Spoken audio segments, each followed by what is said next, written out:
All right, ready to dive deep into Yeah. a true classic. Today it's Goethe's The Sorrows of Young Werther. Oh, a great choice. It caused a real stir back in the 18th century, even sparked Werther fever. Oh, wow. Yeah, people were dressing like the main character.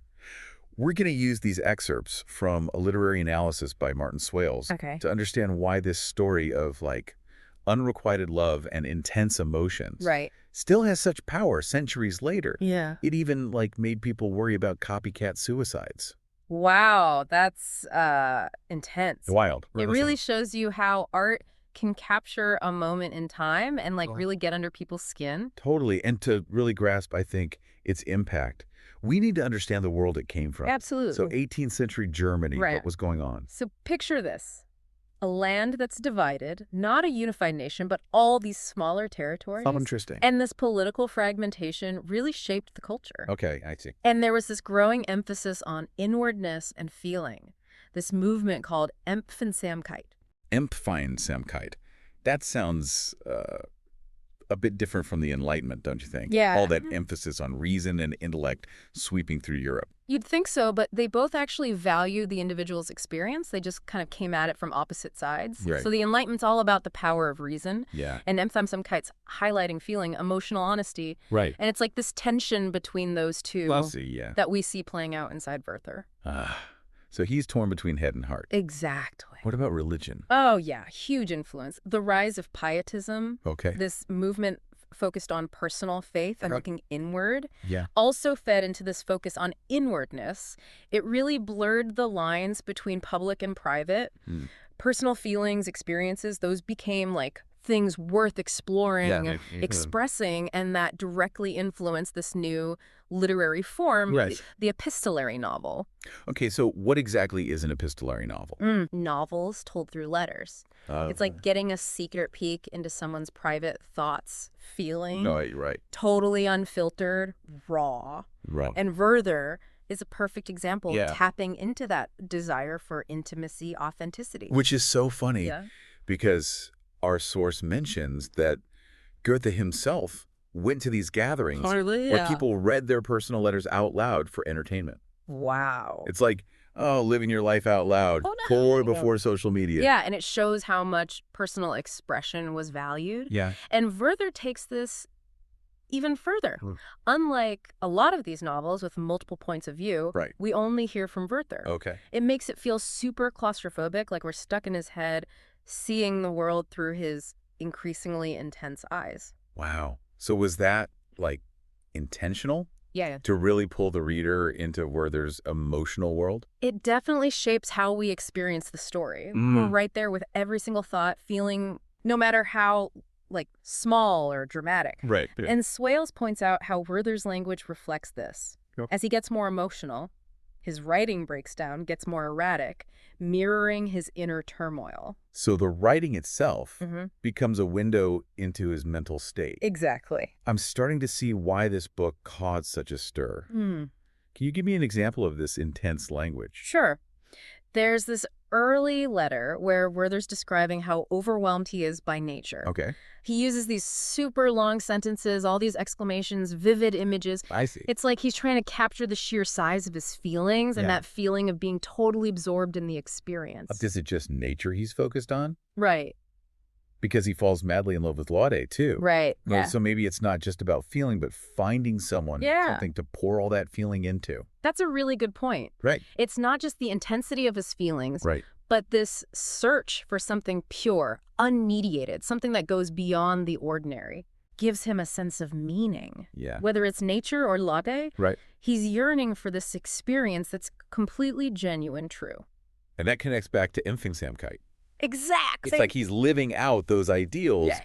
but in a very dramatic way. in a society that might not fully embrace them. Exactly. And that's the conflict. Right. Werther has this ideal vision of society.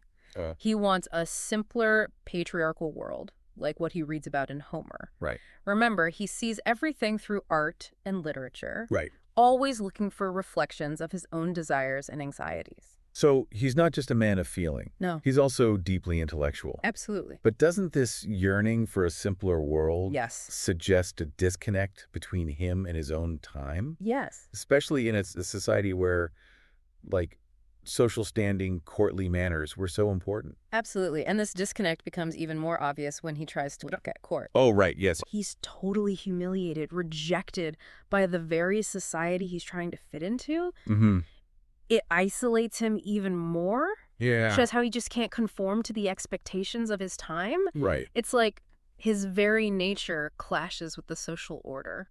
Okay, so we have Werther, this passionate, introspective guy, Right, struggling to find his place in a world that feels increasingly out of sync with his emotional needs. Exactly. And on top of that, he's got this intense, maybe even idealized love for Lotte, Right. who's already engaged. Yes, talk about a recipe for heartbreak. Right. And it raises a big question. Is Werther's love for Lotte really love? Right. Considering how little he knows her? Hmm. Or is it more about projecting his own desires, fantasies onto her? Ooh, that's interesting. Yeah. But before we get into that, what about the role of art in all of this? Okay. We know Werther and Lotte are big readers. Yes, they are. So maybe for him, it's not just an escape, but a way of understanding, expressing his feelings. You're onto something there. Literature is crucial for both of them. Yeah. Initially, they bond over a shared love for books that mirror their experiences. Unlike what? Like The Vicar of Wakefield. Oh, okay. It's this point of connection for them. Yeah. A way of validating their own emotional lives. So they find comfort and meaning in shared literary experiences. Exactly. But I'm also thinking about that famous scene where Werther reads Ossian to Lotte. It creates this incredibly charged moment of connection between them. Right. But didn't you say Ossian was actually a forgery? Ah, yes.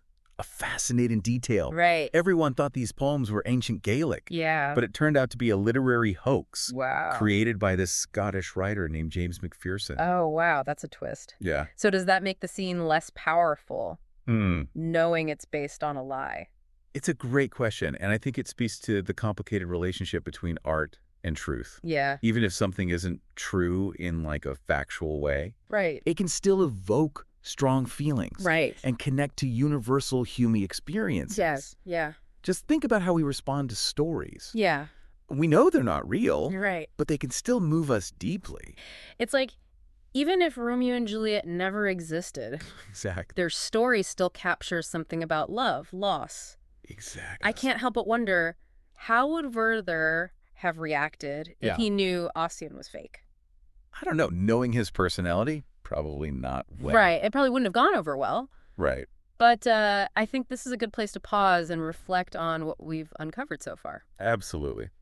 We've talked about the cultural, historical backdrop, Right. Werther's intense inner life, his struggle to find his place. Yes. And we touched on his complicated love for Lotte and his deep connection to art and literature. Absolutely. But there's so much more to explore. Yes. Especially about Werther as a character. Because, let's be honest, he can be pretty self-absorbed. Yeah. But I get the sense there's more to him. A deeper tragedy, maybe? Definitely. But we'll have to save that discussion for next time. Yes. I think we've reached the end of part 1. Indeed. As our deep dive. And there's still so much more to uncover. Right. Especially when we look at the editor's role in shaping how we understand Werther's story. Yes, absolutely. Very interesting. Very interesting. Yeah, Werther can definitely seem self-absorbed, even a bit melodramatic at times. Right. But is that all there is to him? Well, the interesting thing is he's not totally clueless about his own flaws. Oh, so there's some self-awareness in there. Exactly. Swales points out that he has these moments, these flashes of self-awareness, where he actually criticizes his own picturesque feeling. Interesting. He even recognizes that, like, his tendency to overthink everything, to analyze every little thing, it actually keeps him from really experiencing life. You know, I think we all have that friend who can never just enjoy the moment. Yeah. Because they're so busy, like, dissecting it. Totally. Yeah. Always overthinking. Always overthinking, Yeah, it's such a human struggle. Yeah, it is. And Werther, he actually puts it really beautifully in one of his letters. Oh, what does he say? He talks about how much he wants to just enjoy the present, but he finds himself constantly dwelling on the past, like trapped in his own thoughts. It's so relatable. Isn't it? It's like he's stuck in this loop of feeling and reflecting and never quite getting to that, like, pure experience. Exactly. And this is where the fact that we only get Werther's perspective becomes really important. We don't hear from Lotte directly or Albert. Right, yeah. We're limited to his point of view, which gets more and more subjective as the novel goes on. So we're basically seeing the story through a distorted lens. In a way, yes. We're caught in this echo chamber of his thoughts and feelings, which we know get increasingly troubled. Right, right. So how do we, as readers, make sense of all of this? Well, that's where the role of the editor becomes crucial. Oh, right, the editor. Remember, the novel's framed as this collection of letters that have been published by this unnamed editor. Right. And he acts as a kind of go-between between Werther's inner world and us, the readers. I see, yeah. He presents the evidence, offers some context, but ultimately he invites us to draw our own conclusions. It's like he's saying, here's the story, you decide what to make of this guy. Exactly. But he's not totally neutral either. He gives us background information, fills in gaps, reminds us that there's a world outside of Werther's head. Right. He provides a wider perspective. Yes, and he doesn't shy away from the less romantic parts of the story. Oh, like what? Like, his description of Werther's death is pretty graphic, unsettling. Yeah, I remember that. It definitely breaks any romanticized ideas we might have about how it all ends. Right. It kind of brings you back down to earth. Exactly, and it also connects to all the controversy around the book when it first came out. Oh, right, the copycat suicides. Yeah, people were worried about that, thought it was glorifying unchecked emotions. Right. But the editor's presence adds a layer of complexity to that. How so?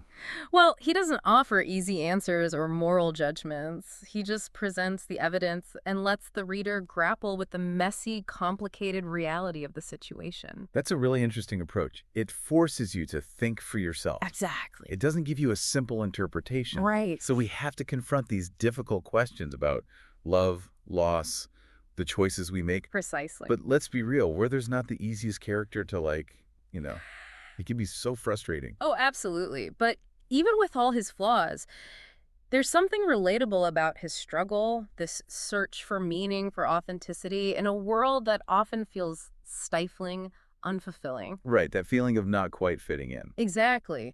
And Swales makes a point about this, how Werther's letters actually have these moments of, he calls it truthful discourse. Truthful discourse. Yeah, these passages where his insights kind of go beyond his personal drama and speak to these larger truths about being human. Can you give us an example? Sure. There's one where he's describing feeling totally overwhelmed by the demands of society. Okay. He talks about his senses becoming dried out from all the distractions, feeling like a puppet controlled by external forces. It's such a powerful image, and I think so relevant today. Right. It's like that feeling of being bombarded with information, stimuli, and losing touch with your own inner life. Exactly. And that feeling of alienation, disconnection, that's something that resonates with a lot of people today, wouldn't you say?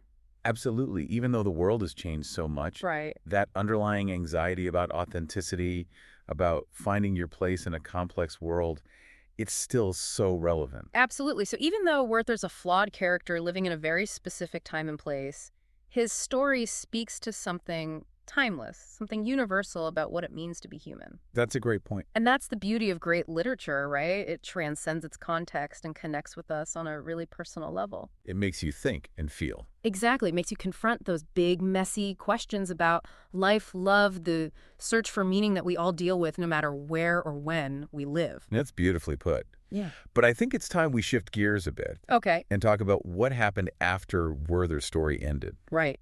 We know the book was a huge success, but it also caused quite a stir, didn't it? Didn't people start dressing like Werther? Oh, yes. It sparked this whole phenomenon called Werther fever. People were totally captivated by his passion, his tragic end. Wow. They copied his clothes, his hairstyle, even his melancholic mood. And sadly, as we mentioned before, there were even cases of copycat suicides. That's really intense. It shows how deeply this book affected people. Yeah, both the good and the bad. So I'm curious, what did Goethe think about all of this? Well, his feelings about Werther were actually pretty complicated. In what way? He even joked once that the author should have shot himself. Oh, well, really? But later on, he did acknowledge the book's universality, suggested that everyone could relate to Werther's struggles in some way. That makes sense. Yeah. He realized it touched on something really profound about the human experience, something that went beyond the specifics of Werther's story. Exactly. And that's why I think The Sorrows of Young Werther continues to fascinate people even centuries later. Yeah. It's a story that stays with you, that makes Yep. you keep asking these big questions. Absolutely. And I think it's a good point to bring in our listeners. Yeah. We talked earlier about Goethe's idea that this book was written for each individual reader. So as we come to the end of our own exploration of Werther, I want to ask you, the listener, what does this novel say to you about the challenges of being authentic, of finding your place in the world? That's a great question to think about, because ultimately the power of Werther isn't about giving us easy answers. Right. It's about making us confront these big, messy questions about life, about love, about being human. Absolutely, and I think that's a perfect note to end on. What an incredible discussion. It really has been fascinating. Thank you so much for guiding us through this exploration of The Sorrows of Young Werther.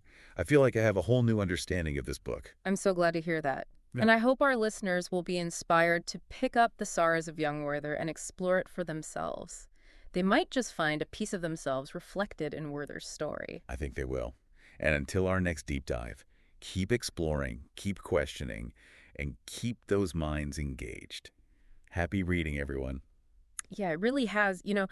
This deep dive has given me such a fresh perspective on The Sorrows of Young Werther. It's like more than just a tragic love story. Definitely. It's a reflection of the time, like we talked about, Right. but also a study of human nature, Absolutely. And it's this timeless exploration of these big questions that Yeah. we're still dealing with today. Exactly. And it's a reminder that sometimes the most valuable lessons come from, really leaning into those complexities and contradictions, Yeah. resisting that urge to oversimplify. Or to judge too quickly.